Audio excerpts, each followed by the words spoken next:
수요 신앙 강좌를 진행하면서 한 가지 소망이 있다면, 전하는 자나 듣는 자가 다 하나님을 더 알아가고 닮아가는 것입니다. 할렐루야. 이 시간이 그렇게 하나님을 더 알아가고 닮아가는 시간이 되어지게 해달라고 우리 같이 한번 기도하고 시작하도록 하겠습니다. 기도하시겠습니다. 하나님 아버지, 우리에게 귀한 수요 신앙 강좌를 허락하여 주신 것 감사합니다. 이 시간이 주님을 더 알아가는 시간이 되게 하여 주시고 주님을 더 닮아가는 시간이 되어질 수 있도록 이 시간을 인도하여 주옵소서. 아는 것으로 그치지 않게 하여 주시고 우리의 삶 가운데 주님이 기뻐하시는 변화와 열매가 드러날 수 있도록 주님이 역사하여 주시옵소서. 하나님 아버지 감사합니다. 우리에게 귀한 수요 신앙 강좌를 허락하여 주시니 감사합니다. 이 시간이 주님의 말씀을 통해 주님을 더 알아가고 우리의 삶이 변화됨으로 하나님을 더 닮아가는 시간 되어질 수 있도록 인도해 주옵소서. 감사드리며 예수님의 이름으로 기도하였습니다. 아멘. 자, 지난 시간에 전도에 대해서 같이 나눴습니다. 그래서 전도에 똑같은 하나님을 믿고 예수님을 믿음에도 불구하고 사람마다 전도에 대한 다양한 태도나 단계에 머물러 있다라고 얘기했어요. 그래서 어떤 사람은 예수님을 믿음에도 불구하고 전도에 대해서 부정적인 사람도 있고, 또 무관심한 사람도 있고, 전도해야 된다는 것은 알지만 하지 못하고, 하지만 또 다른 사람의 도움을 받으면 전도할 수 있는, 그리고 혼자서도 전도할 수 있고, 궁극적으로는 다른 사람이 전도할 수 있도록 도와줄 수 있는 그런 다양한 단계의 전도가 있다는 것을 우리가 살펴봤어요. 우리가 이것을 통해서 알 수 있는 것은 신앙생활은 성장을 위한 의지적인 노력이 필요하다는 거예요. 그러니까 우리가 이 단계 중에서 어느 단계에 있느냐보다 더 중요한 것은 그 단계에서 다음 단계로 변화되어지고 있고 성숙되어져 가고 있느냐라는 것이죠. 그리고 그런 성숙을 하기 위해서는 의지적인 노력이 필요하다는 거예요. 전 요즘 예성이 기말고사 준비하고 있거든요. 그래서 집에서 공부 가르치는데 잘하는 과목이 있고 못하는 과목이 있어요. 그럼 못하는 과목을 더 집중해서 이렇게 가르치게 되는데요. 우리의 신앙생활 가운데서도 우리가 어떤 부분은 잘하고 성숙된 영역이 있습니다. 그런데 우리 신앙생활 가운데서도 잘 자라지 않고 미숙한 영역이 남아있을 수가 있어요. 또 우리가 이 관계에서 알아야 될 것은 하나님이 하셔야 될 영역과 우리가 해야 될 영역이 있다는 거죠. 그래서 전도를 예를 들면 우리가 해야 될 역할은 뭡니까? 기도하고 순종하는 거예요. 그래서 가서 복음을 전하는 거예요. 그럼 하나님이 하시는 일은 그 영혼을 변화시키고 결과를 책임져 주시는 것입니다. 그래서 건강한 신앙생활은 뭐냐? 이 경계선을 잘 그어야 되는데 하나님이 하셔야 될 영역이 있고 우리가 해야 될 영역인데 때로는 하나님이 하셔야 될 영역까지 우리가 하려다 보니까 지쳐 쓰러지게 되고 낙심하게 되고 또 우리가 해야 될 일들을 하지 않음으로 무기력하거나 또는 게으른 신앙생활을 하게 되는 것입니다. 자, 그런데 이것을 그냥 전도에만 국한되는 것이 아니라 이것을 우리의 신앙생활의 전반적인 영역으로 확대해서 해석해 보고 적용해 볼 수 있어요. 그리스도인의 균형 잡힌 신앙생활을 잘 나타내는 그림 중에 하나가 수레바퀴예요. 그래서 예수 그리스도를 중심으로 우리가 하나님의 말씀에 순종하는 삶을 살아야 되는데 이 수레바퀴의 가장 핵심은 뭐냐면 관계예요. 그래서 수직적인 관계는 뭐냐? 하나님과 나와의 관계죠. 그리고 이 수직적인 관계를 통해서 우리는 하나님을 사랑하게 됩니다. 그런데 수평적인 관계도 있어요. 이 수평적인 관계는 뭐냐면 사랑과 사랑과의 관계예요. 그리고 그 사랑과의 관계를 통해서 이웃을 사랑하는 것들을 보게 됩니다. 어떤 사람이 건강한 신앙생활을 하냐 했을 때 일단은 하나님과 나와의 관계가 건강해야 돼요. 그래서 말씀과 기도를 통해서 하나님을 더 알아가고 하나님을 더 닮아감으로 하나님께서 주시는 축복과 은혜를 경험하게 됩니다. 그러면 이것이 사랑과의 관계를 통해서 내가 받은 그 은혜가 관계를 통해서 흘러가게 되는 것이죠. 그래서 우리 흔히 그리스도인을 축복의 통로라고 합니다. 하나님께 받은 은혜와 축복을 우리의 관계를 통해서 흘려보내는 것이죠. 그래서 믿지 않는 사람에게는 복음을 전하는 것이고 믿는 사람과는 관계를 통해서 은혜와 사랑을 나누는 거예요. 그런데 많은 사람들이 교제를 생각할 때요, 사람들과 관계나 교제를 생각할 때 기본적으로 동등한 입장에서 또래 모임의 그런 교제를 생각을 해요.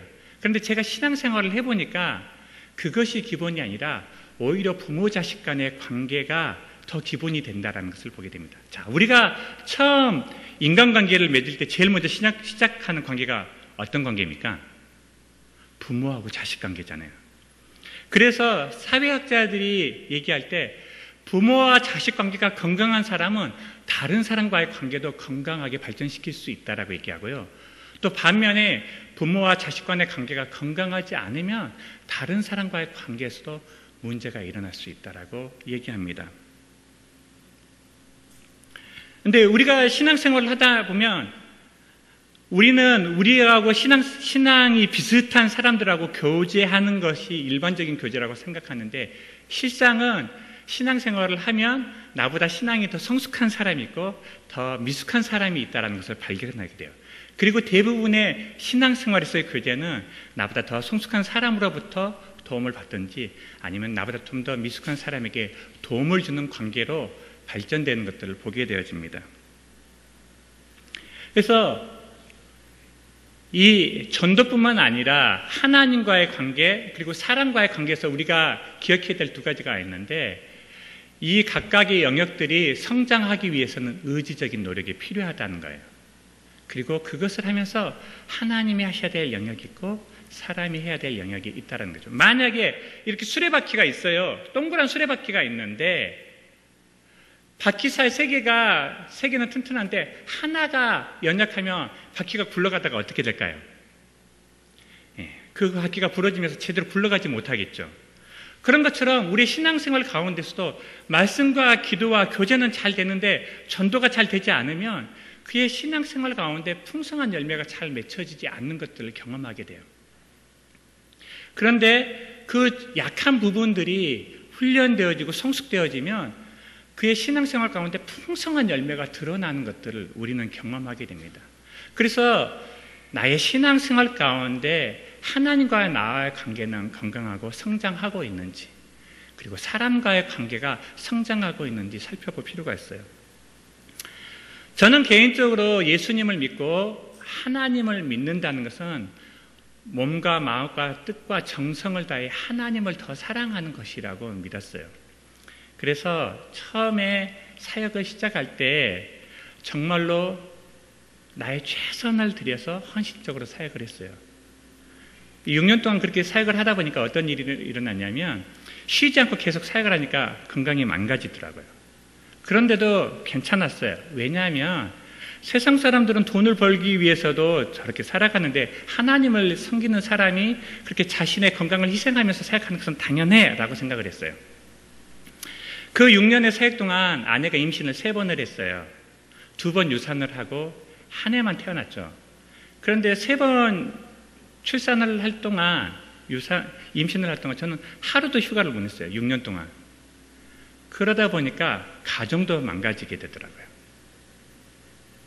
건강도 관리하지 않으면 망가지는 것처럼 가정도 돌보는 사람이 없으면 망가지게 돼 있거든요. 그런데 저는 그래도 괜찮다고 생각을 했어요. 왜냐하면 나는 지금 몸과 마음과 뜻과 정성을 다해 하나님을 더 사랑하기 때문에 가정이 희생되는 것은 당연하다고 생각을 했었거든요. 그런데 6년 동안 그렇게 사역을 하면서 결국은 건강도 망가지고 그리고 마음도 망가져서 더 이상 사역을 할 수 없는 상태가 됐어요. 그래서 신학을 공부하기 위해 싱가포르로 가게 됐죠. 그리고 신학교에서 배웠던 게 사역이 무엇이냐였어요. 신앙생활이 뭐냐? 여러분에게 신앙생활은 무엇입니까?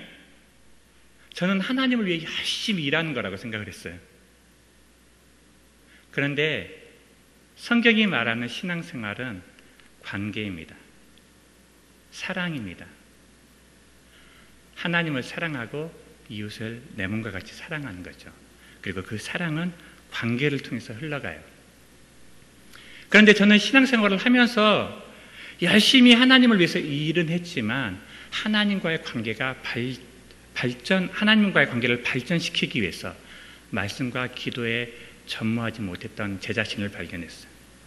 열심히 사역은 하지만 함께 일하는 사람들과 또 믿지 않는 사람들과 관계를 발전시키기 위해 노력하지 않은 제 모습을 발견했죠.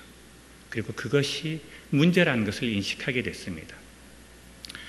많은 그리스도인들이 교회를 다니면서 하나님은 사랑이라고 하지만 실상은 그 하나님과의 친밀한 관계를 발전시키기 위한 의도적인 노력을 하지 않습니다. 그리고 그리스도인은 전도하고 믿는 자들과 친밀한 교제를 나눠야 된다고 하지만 그런 관계나 교제를 발전시키기 위해서 의도적으로 노력하지 않아요. 그래서 시간이 지남에도 불구하고 여전히 미숙한 것은 미숙한 채로 남아있는 경우가 많습니다. 저는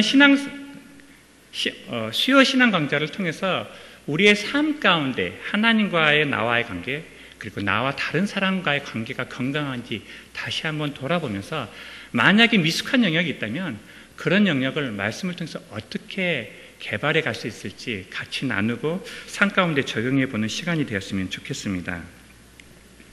자, 오늘 주제 말씀입니다. 고린도전서 3장 6절에서 7절 말씀입니다. 같이 한번 읽겠습니다. 시작.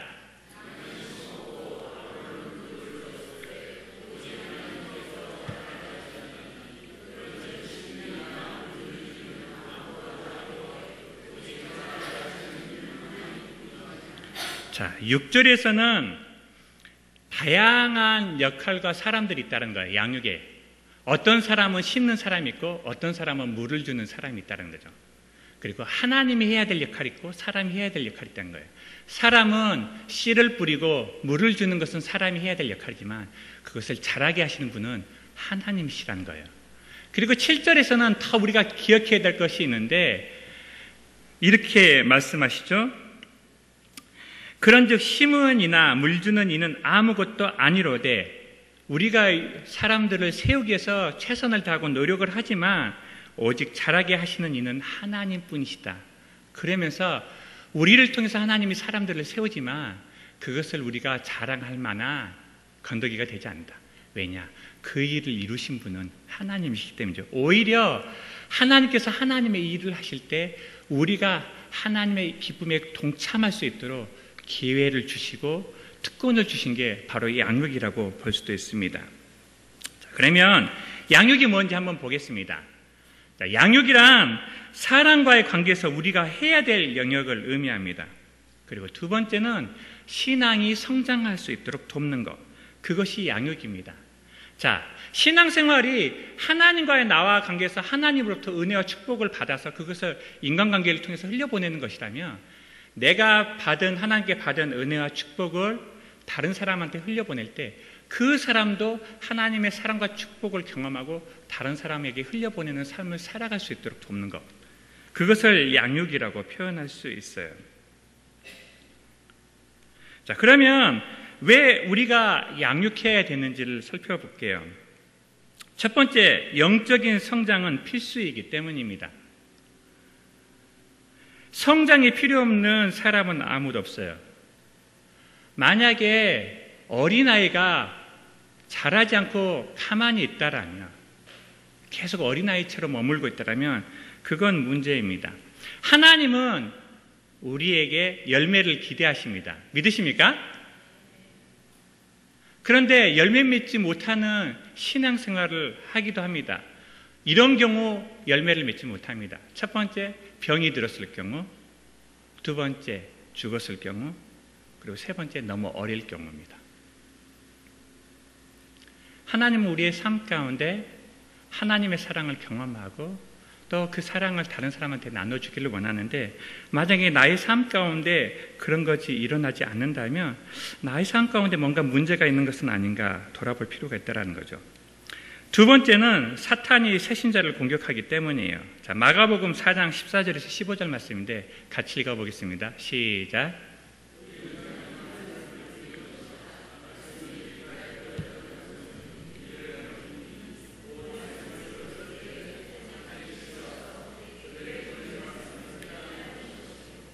자, 이 말씀은 우리가 잘 아는 것처럼 씨 뿌리는 비유가 나오는데요. 그 씨를 뿌릴 때 이 말씀에서 기억해야 될 것은 씨를 뿌리는 것을 방해하는 존재가 있다는 거예요. 자, 씨 뿌리는 것을 방해하는 존재가 누구입니까? 사탄이죠. 그런데 사탄이 언제 방해를 합니까? 즉시 방해합니다. 언제요? 하나님의 말씀을 뿌리자마자. 누군가가 예수님을 믿으려고 하면 사탄이 그때부터 그 사람을 믿지 못하도록 방해한다는 거예요. 누군가가 교회에 나오려고 하면 사탄이 그 사람이 교회에 나오지 못하도록 방해한다는 거예요. 어떻게 방해해요? 말씀을 빼앗는다라고 해요. 사탄은 한 사람이 예수님을 믿고 변화되는 것을 정말로 싫어해요. 그래서 어떻게 방해하냐면 필사적으로 방해합니다. 그리고 정말로 부지런히 방해합니다. 그래서 우리가 기억해야 될 것은 한 사람이 예수님을 믿는 일이 그렇게 쉬운 일이 아니라는 거예요. 한 사람이 교회에 나와서 정착하는 일이 그리 쉬운 일이 아니라는 거예요. 그러고 보면 여러분은 정말 대단하신 분들이에요.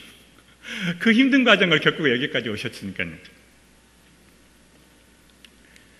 자, 예수님을 믿은 사람을 마치 영적인 어린아이라고 비유해 볼 수 있어요. 자, 이 사진은 신생아실에 있는 갓난아이를 찍은 건데요. 왜 갓 태어난 아기를 신생아실에 이렇게 따로 구분해서 놔둘까요? 약하기 때문이죠. 병이 너무 약해요. 어른들은 만져도 아무 문제가 없는데 어린아이들한테는 아주 작은 병균도 치명적인 영향을 줄 수 있습니다.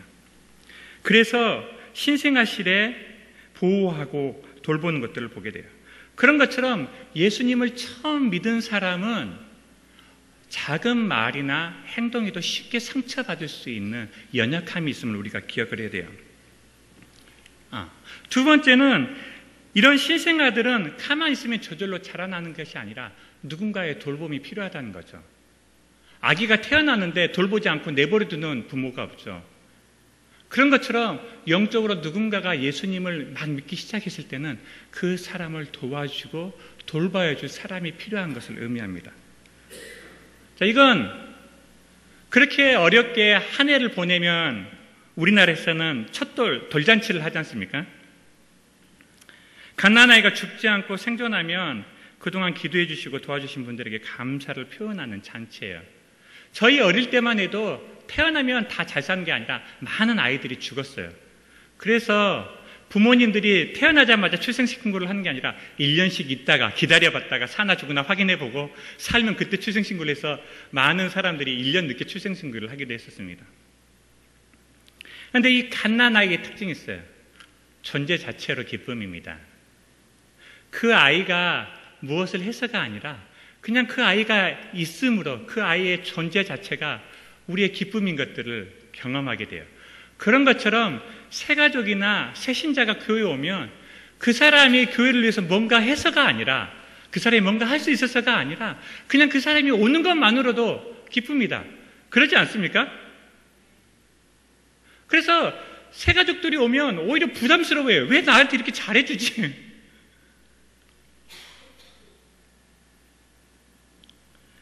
그런데 우리가 새가족이나 새신자를 대할 때 꼭 기억해야 될 사실이 있어요. 새가족이나 새신자가 교회에 정착하는 것이 쉽지 않다라는 거예요. 심지어는 우리가 그들에게 베푸는 친절조차도 그들의 입장에서는 부담스러울 수 있다는 거예요. 아니, 왜 이렇게 나한테 잘해주지? 혹시 나한테 뭘 바라고 있는 것은 아니야? 그런 생각을 한다는 거예요. 왜냐하면 세상이 그렇기 때문이죠. 요즘 아이들한테 가르치고 있는 게 유괴되지 않기 위해서 낯선 사람 쫓아가지 마, 낯선 사람 말 들으면 안 돼, 문 열어주면 안 돼, 의심하는 것을 가르쳐줘요. 우리도 모르는 사이에 누군가가 우리에게 잘해줄 때 의심부터 하고 봅니다. 이 사람 왜 나한테 잘해주지? 뭔가 바라는 게 있는 거 아니야? 교회에 와서도 그런 의심은 쉽게 사라지지 않습니다. 그리고 우리가 사는 세상은 주고받는 관계예요. 내가 줬으면 그 사람이 나한테 또 뭔가 해주기를 바라는 관계예요. 그런데 교회는 어떻습니까? 그냥 그 사람이 오는 것만으로 기뻐서 그 사람이 오면 정말로 잘해주거든요. 그러니까 이게 세상과 다르니까 쉽게 믿거나 마음을 열기가 어려울 수 있어요. 우리가 이런 새 신자나 새 가족을 대할 때 기억해야 될 것이 새 신자가 교회에 정착하는 게 결코 쉽지 않다는 것이고, 또 하나는 혼자서는 돌볼 수 없다라는 거예요. 새 가족부에서 알아서 새 신자들을 잘 돌볼 거야. 새 가족부에서 알아서 할 거야. 만약 이런 생각을 한다면 새 가족부는 산후 우울증에 걸려 힘들어 죽을 거예요. 기도와 도움이 필요합니다. 옛날에는 한 집에 할아버지, 할머니, 부모님, 삼촌, 고모, 정말로 많은 사람들이 함께 살았습니다. 그리고 한 아이가 태어나면 온 식구가 달려들어서 그 아이들을 돌보고 키웠어요. 교회가 마치 이런 가족과 같다라고 저는 생각을 해요.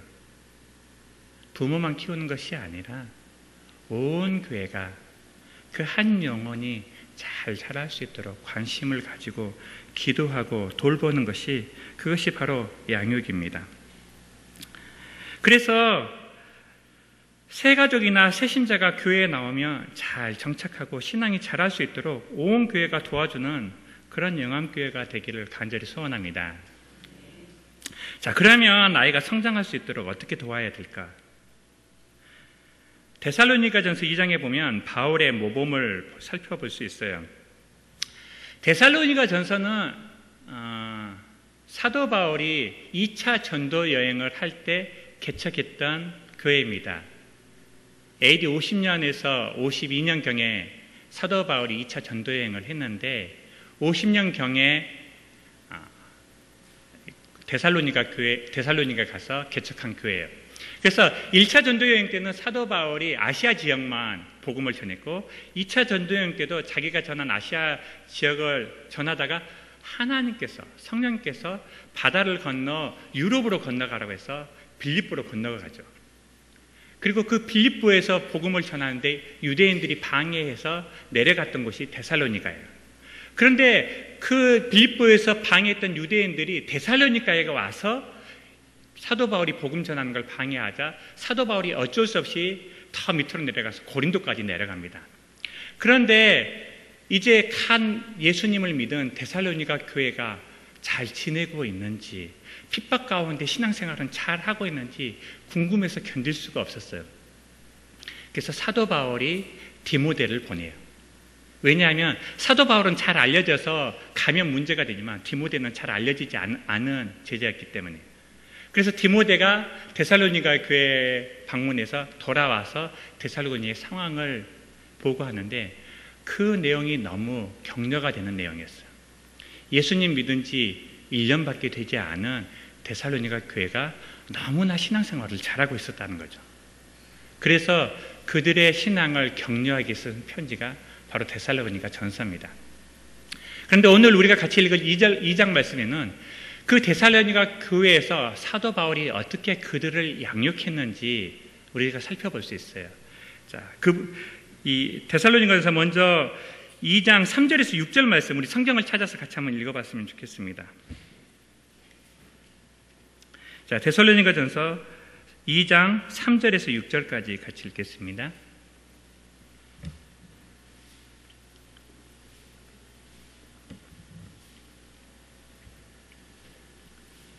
예. 자, 2장 3절에서 6절까지 천천히 같이 읽겠습니다. 시작.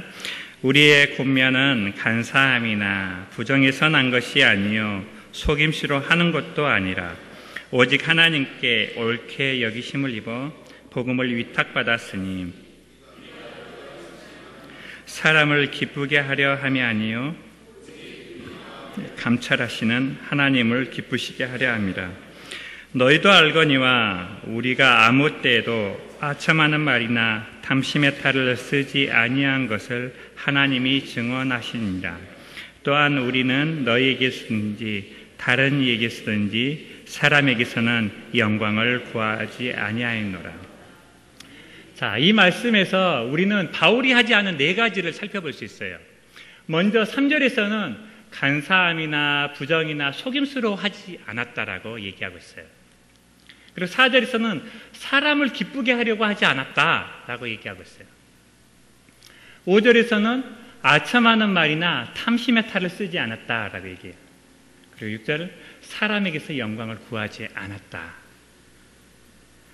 이 3절에서 6절까지 우리가 여기서 볼 수 있는 것은 바울이 왜 양육을 했는가, 바울의 동기를 볼 수 있는 것이죠. 바울은 자기 자신을 위해서나 다른 사람에게 잘 보이기 위해서 양육한 것이 아니라 열린 마음으로 정직하게 대했다라고 얘기하고 있어요. 바울이 이렇게 얘기했던 이유는 그 당시에 그러지 않은 사람들이 있었기 때문이에요. 이 당시 교회에는 지금처럼 체계화되지 되지 않은 교회들이었어요. 그리고 전문 사역자들이 있지도 않았습니다. 그래서 주로 말씀을 누가 가르쳤냐면 순회하는 교사들이 이렇게 교회를 방문해서 말씀을 가르쳤어요. 그런데 그렇게 순회하는 교사들 중에서는 거짓 교사들도 있었습니다. 말씀을 잘못 가르칠 뿐만 아니라 자기의 유익을 위해서 말씀을 이용하는 사람들이 있었어요. 사도 바울은 그들과 자신을 대비하면서 내가 너희들을 양육하고 너희들에게 말씀을 전한 것은 내가 잘 되기 위해서, 나의 유익을 위해서 구한 것이 절대 아니었다. 내가 너희들한테 잘 보이려고 했던 말이 아니다 라고 얘기하고 있습니다.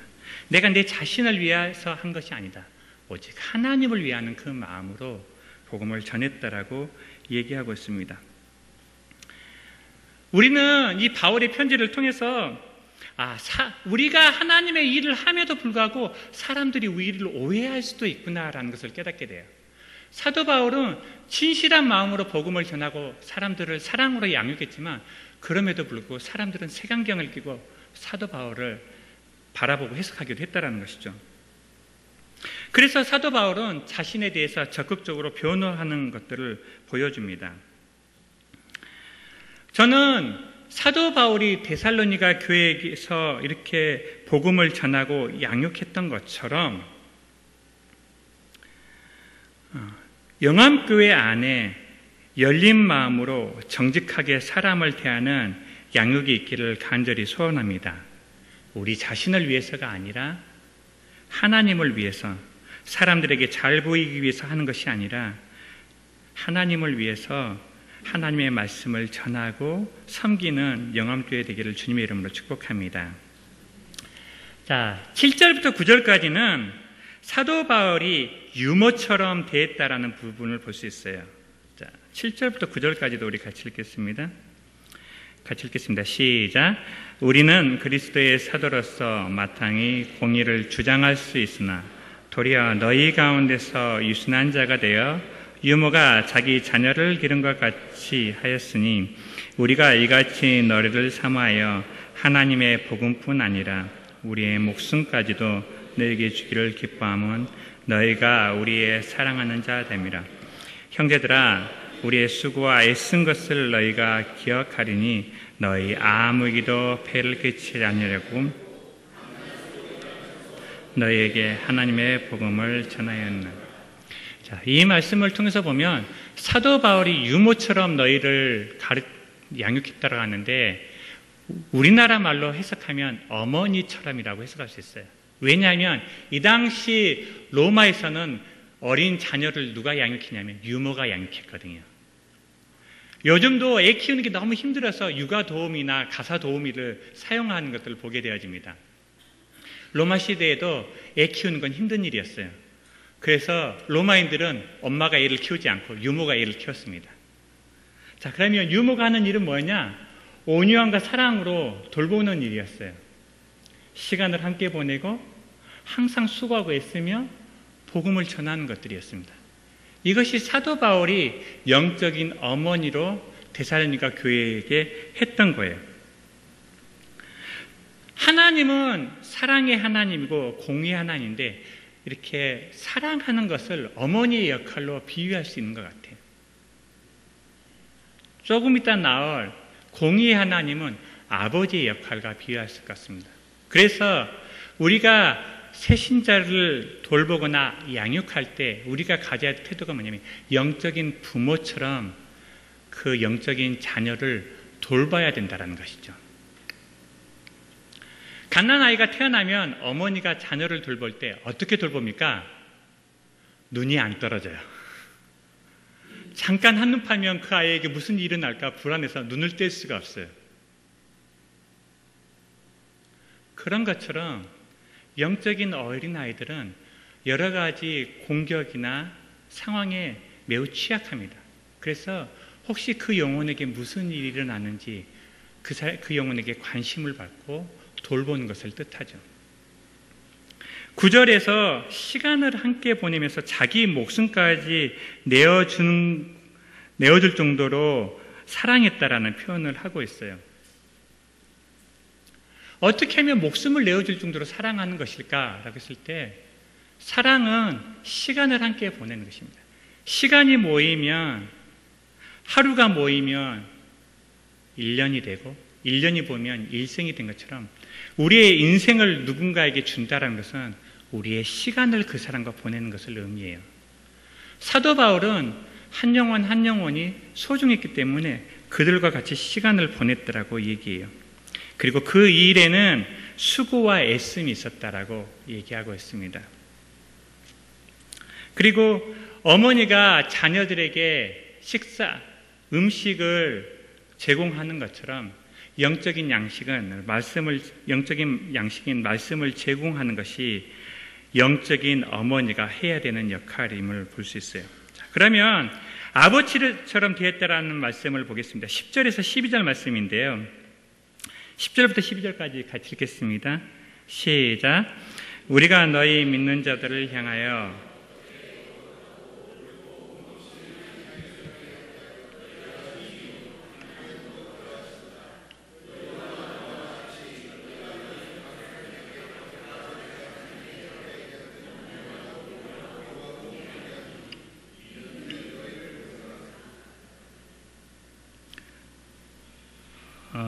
자, 보겠습니다.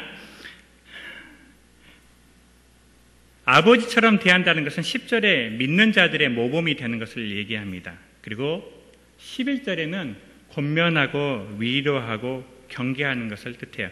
권면한다라는 것은 하나님의 뜻이 무엇인지 가르쳐주는 것을 의미합니다. 새신자가 또는 새가족이 하나님의 뜻대로 살기 위해서 그가 마땅히 행할 길을 가르치는 것, 그것이 권면입니다. 위로는 우리가 하나님의 뜻대로 살아갈 때 쉽습니까? 어렵습니까? 어렵습니다. 그래서 쉽게 낙심할 수 있고 쓰러질 수 있습니다. 그럴 때 찾아가서 잘 살고 있어. 네가 가는 그 길이 맞아. 네가 믿는 진리가 맞다라는 것을 가르쳐주고 위로해 주는 것입니다. 그리고 마지막으로 경계한다라는 것은 그가 하나님의 길에서 벗어나 잘못된 길로 갔을 때, 죄를 범했을 때 바른 길을 제시해 주는 것입니다. 그것이 아버지의 역할이라고 얘기하고 있어요. 이 말씀을 보면 한 영혼을 세우는데 어머니만 필요한 것이 아니라 아버지도 필요한 것을 우리는 보게 되어지죠. 저는 우리나라에는 양육은 애를 키우는 것은 어머니의 몫이고 여자의 몫이라는 교육을 받고 자라왔던 것 같아요. 그래서 애 키우는데 저는 별로 신경을 안 썼어요. 아내가 알아서 키울 거라고 당연히 믿고 결국은 지쳐 쓰러져 버리더라고요. 혼자 키우다 보니까. 아이를 키울 때는 어머니가 해야 될 역할이 있지만 또한 아버지가 해야 될 역할이 있습니다. 어머니가 해야 될 역할은 그 아이가 실수했을 때 그 아이의 실수를 보듬어주고 사랑으로 안아주는 것이죠. 세상에 가서 때로는 지쳐 쓰러지더라도 집에 오면 다시금 힘을 얻고 용기를 얻을 수 있도록 그 아이를 보살펴주는 거예요.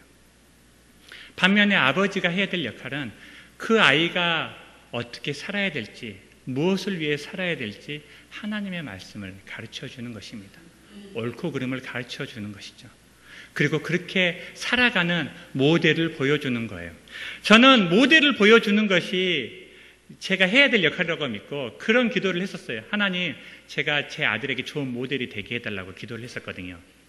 그런데 이게 참 어리석은 생각이라는 것을 나중에 깨달았어요. 왜냐하면 제 아이들은 저하고 다르거든요. 그런데 제가 사는 것처럼 제 아들이 살기를 바라고 있는 제 모습을 발견하게 된 거예요. 제 아들은 저하고 다를 뿐만 아니라 제 아들이 사는 세대는 제가 살았던 세대하고 달라요. 그리고 제 아들이 결혼할 여자는 제가 결혼할 여자하고도 달라요. 그런데도 제 아들이 저처럼 살기를 바랐던 것을 발견했어요. 여기서 본이 된다는 것은 이 사람이 나처럼 살아가는 것이 아니라 내가 그리스도를 닮아가려고 애쓰는 것처럼 이 사람이 그리스도를 닮아갈 수 있도록 본이 되는 것입니다. 내가 뭔가를 잘하는 것을 보여주는 것이 아니라 비록 잘하지는 못하지만 하나님의 뜻대로 살려고 발버둥 치는 것을 보여주는 것입니다. 그것이 본이 되는 거예요. 그런데 교회에서는 잘 사는 모습만 보여주고 내가 실수하거나 죄를 짓거나 잘못했던 것은 안 보여주려고 해요. 근데 그것이 문제죠. 왜냐하면 그러다 보니까 교회는 어떤 일이에요? 다 잘 사는 사람만 있어요. 그러니까 교회에 오면 나는 낙심이 되는 거예요. 난 이렇게 힘들어 죽겠는데 근데 왜 저 사람들 저렇게 잘 살지? 그래서 우리가 만날 때마다 사랑과 선행을 격려한다는 의미에는 내가 잘 살고 있는 것만 얘기하는 것이 아니라 내가 때로는 실수하고 실패하고 넘어졌던 것들을 같이 나누면서 그럼에도 불구하고 하나님이 나를 사랑하시고 하나님이 나를 통해 합력하여 선을 이룰 것을 믿고 믿음으로 순종하며 살아가는 것을 보여주는 것이 그것이 바로 본이 되는 것입니다. 우리가 그 사람보다 더 똑똑하거나 더 잘나서가 아니라 더 신앙이 좋아서 거룩해서가 아니라 나도 부족한 사람이지만 그럼에도 불구하고 하나님이 우리를 사랑하시기에 그 말씀을 믿고 순종하며 살아가는 것, 그것이 우리의 믿음의 후배들에게 보여줘야 되는 모습입니다. 이렇게 아비처럼 어미처럼 양육했을 때 결과가 1장에 나와요. 자, 돌아가겠습니다. 데살로니가전서 1장 6절에서 8절까지 말씀 같이 읽겠습니다. 자, 같이 읽겠습니다. 시작. 또 너희는 많은 환난 가운데서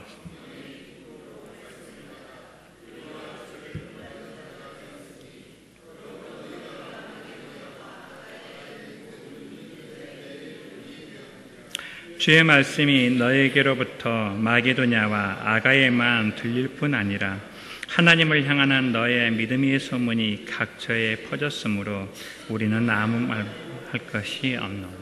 아멘. 자, 어떤 결과가 있었습니까? 그리스도를 닮아가게 되었습니다. 그리고 모든 믿는 자들의 본이 되었습니다. 그리고 믿음의 소문이 각처에 퍼지게 되었습니다. 사도 바울은 단지 한 지역의 소수의 사람들에게만 복음을 전했어요. 작은 교회가 세워졌습니다. 예수님 믿은 지 얼마 되지 않은 작은 인원이 모이는 아주 작은 교회였어요. 그런데 사도 바울이 떠나고 그곳에 영적인 지도자도 없는 그렇게 미약하고 외부로서는 끊임없이 박해와 시련이 있는 그 가운데서도 그들이 말씀에 순종하고 믿음을 지켰을 때 그리스도를 닮아가게 되었을 뿐만 아니라 모든 믿는 자들의 본이 되었고 그들의 소문이 각처에 퍼졌던 것들을 살펴보게 됩니다. 한 교회의 변화가 한 교회에 그치는 것이 아니라 지역을 변화시켰던 것들을 보게 됩니다. 그래서 영암교회가 비록 작은 무리가 모이는 작은 교회지만 우리 교회가 하나님의 말씀에 순종하여 변화되어질 때 성북구를 변화시키고 서울을 변화시키고 이 민족을 변화시키는데 귀하게 사용하실 줄로 믿습니다. 자, 이제 말씀을 정리해 보겠습니다. 그리스도인의 삶을 한마디로 얘기하면 관계라고 얘기할 수 있습니다. 두 가지 관계가 있죠. 수직적인 관계, 수평적인 관계. 하나님과 나와의 관계, 그리고 다른 사람과의 관계로 정리할 수 있습니다. 이렇게 사람과의 관계를 발전시키는 것에는 신앙이 어린 성도의 성장을 돕는 것도 포함되어 있습니다. 새신자를 돌보고 양육하는 것은 특정한 사람들이 하는 것이 아니라 예수님을 믿는 모든 사람들이 해야 될 일입니다. 하지만 모두가 다 말씀을 가르치는 것은 아닙니다. 어떤 사람은 기도해주고, 어떤 사람은 찾아가 신방하고, 어떤 사람은 교회에서 반갑게 맞아주고, 어떤 사람은 그들을 위해서 음식을 준비해 주므로 성도의 성장을 도울 수 있습니다. 어린 자녀가 건강하게 자라기 위해 온 식구가 참여하는 것처럼 한 영혼을 구원하고 세우는 일에 온 교회가 한마음 한뜻으로 동참하는 영암교회 되기를 간절히 소원합니다.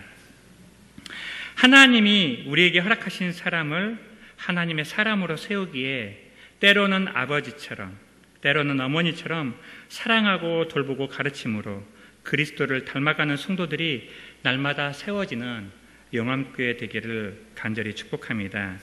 자, 오늘 주제 말씀 고린도전서 3장 6절 7절 다시 한번 읽겠습니다. 시작.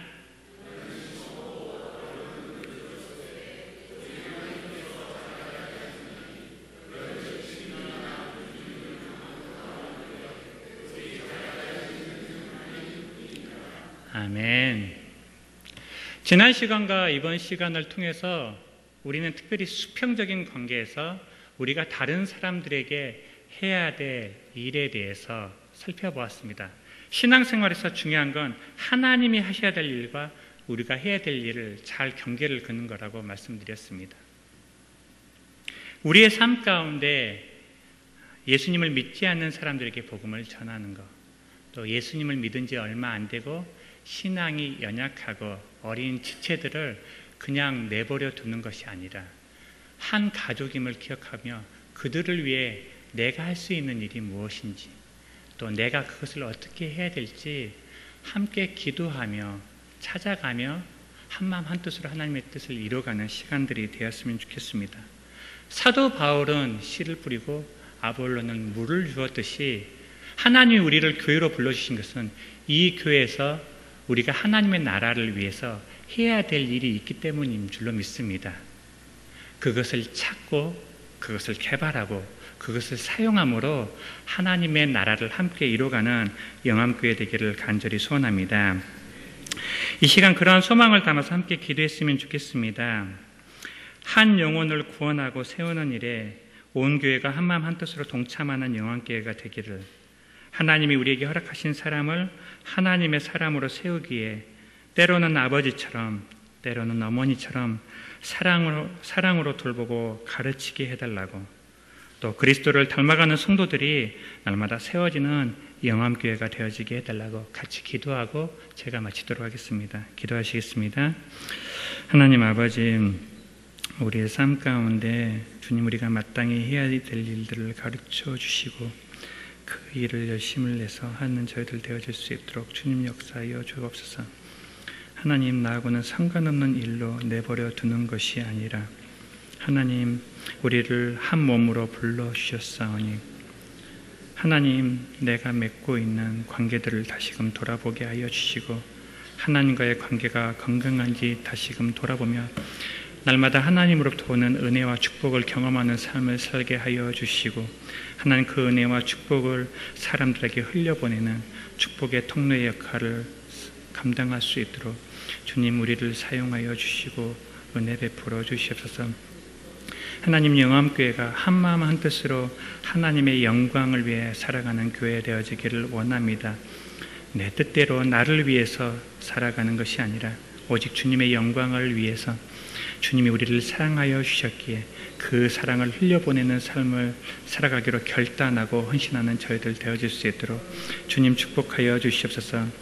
하나님, 수요 강좌를 통해 하나님을 더 알아가고 하나님을 더 닮아가기를 원합니다.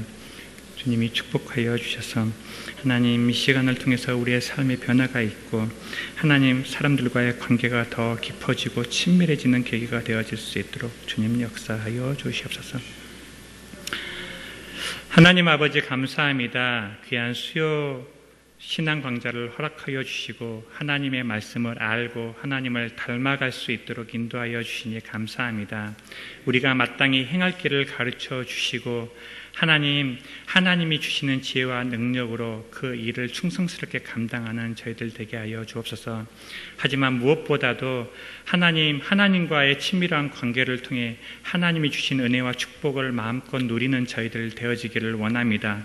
매일의 삶이 하나님이 우리에게 허락한 기쁨과 축복을 누리며 또 그것을 하나님이 허락한 관계 속에서 흘려보내는 귀한 축복의 통로가 되어질 수 있도록 우리를 인도하여 주옵소서. 하나님 귀한 영암교회를 이 땅에 세워주시고 우리를 한 몸으로 불러주신 것 감사합니다. 비록 작은 교회지만 하나님의 말씀에 순종함으로 이 땅 가운데 주의 사랑을 흘려보내고 주님의 축복을 흘려보내는 귀한 구원의 통로, 축복의 통로로 삼아 주시옵소서. 감사드리며 예수님의 이름으로 기도하였습니다. 아멘. 마치겠습니다.